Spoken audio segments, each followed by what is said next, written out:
Et que la sainteté de son nom soit respectée au sein de l'Église. Au sein de l'Église. Vous savez, je suis pasteur. Et il y a beaucoup de choses que j'ai vues dans mes quelques années de pastorat. Mais je dois vous avouer qu'il y a certaines choses pour lesquelles je n'étais pas préparée. Je n'étais pas préparée pour le degré d'iniquité dans l'Église. Je n'étais pas préparée pour le degré d'iniquité dans le cœur des enfants de Dieu. Je n'étais pas préparée pour l'impunité, le sentiment d'impunité que les gens avaient tout en désobéissant à Dieu. Je n'étais pas du tout préparée pour cette absence de respect pour Dieu, cette absence de crainte de Dieu et certaines choses que nous sommes disposés à faire. Vous savez, c'est une chose de chuter, c'est une chose de tomber, c'est une chose de se tromper, c'est une chose de pécher et de se rendre compte que, oh là là, non, voilà ce que j'ai fait, j'ai mal fait, je demande pardon à Dieu, je demande pardon aux frères et sœurs. C'est autre chose que de se sentir justifié tout en commettant l'iniquité. Et une des choses qui m'ont le plus choqué, c'est que les gens aient été choqués d'avoir été repris pour leur vie immorale. Pour moi, c'était un choc. Parce que vous comprenez, je pensais que lorsque les gens faisaient quelque chose de mauvais contre Dieu, ils étaient au moins conscients que ce n'était pas bon.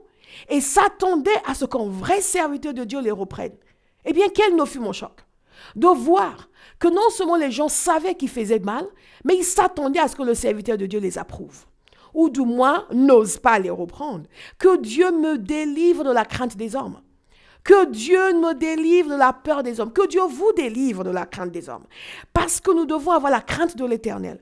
Nous devons respecter la sainteté de son nom au point où nous sommes disposés à n'importe quel moment, en tant que serviteurs de Dieu, à reprendre qui que ce soit quand ils enfreignent la loi de Dieu. Est-ce que vous savez une chose?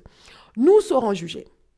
Nous serons jugés pour ce que nous avons fait, de ce qui nous a été confié, des personnes qui nous ont été confiées. Et il vaut mieux qu'une brebis s'en aille en claquant la porte, que vous restiez là muet comme une carpe, alors que la personne est en train de violer allègrement la loi de Dieu, est en train de montrer un manque de respect patent pour le nom de Dieu, est en train de servir de mauvais exemple pour les autres brebis et détourner les nouveaux convertis et les amener à considérer que ce n'est pas bien grave. Vous savez, on m'a raconté dernièrement une jeune personne qui était venue au Seigneur dans notre église et qui s'est liée à une autre personne qui est chrétienne et qui s'étonnait de la manière dont cette autre chrétienne s'habillait. Et cette autre chrétienne lui a dit, mais vous êtes strict dans votre église. Strict veut dire qu'on n'expose pas ses seins. Si vous pardonnez l'expression, je suis une femme, je me permets de dire ces choses. Strict veut dire qu'on s'habille de manière décente. Lorsque nous respectons la sainteté du nom de Dieu, cela a un impact sur toute notre manière de fonctionner. Au sein de l'Église, lorsqu'il y a l'honneur de Dieu, le respect de Dieu, un enfant de Dieu veille sur son habillement. Un enfant de Dieu n'expose pas les parties intimes qui devraient être cachées. Un enfant de Dieu ne s'habille pas de telle façon à distraire les gens qui sont en train de louer et d'adorer le Seigneur.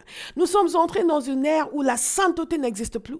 Le nom de Dieu est bafoué et au sein même de l'Église, nous acceptons des valeurs qui ne correspondent pas au royaume de Dieu parce que nous n'avons pas la crainte de Dieu. Nous avons plus la crainte des hommes que de Dieu. Que Dieu nous délivre. Les serviteurs et les servantes de Dieu, il est temps de nous lever de nouveau et de commencer à prier pour que dans nos églises, il y ait le respect de la sainteté de son nom, que les brebis soient délivrées de l'aveuglement charnel et de la mondanité pour que lorsque nous entrons dans le royaume de Dieu, nous acceptions de changer. Changer notre manière de penser, changer notre manière de fonctionner, changer notre manière de nous habiller, changer notre manière de parler, changer notre manière d'être. Parce que Jésus nous sauve et nous demande de crier à Dieu pour qu'à l'intérieur de nous, il y ait un vrai respect pour la sainteté de Dieu.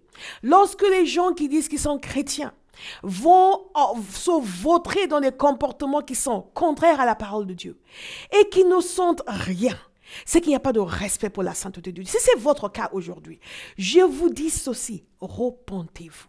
Mettez-vous à genoux.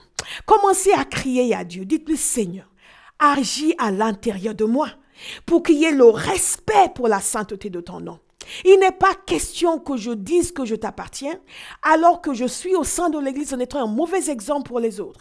Que les gens regardent ma vie et disent, si lui peut vivre comme ça, moi aussi.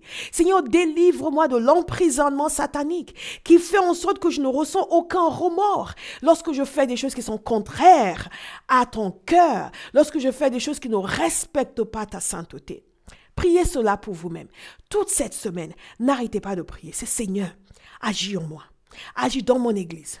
Agis dans ton église sur la terre pour que la sainteté de ton nom soit respectée.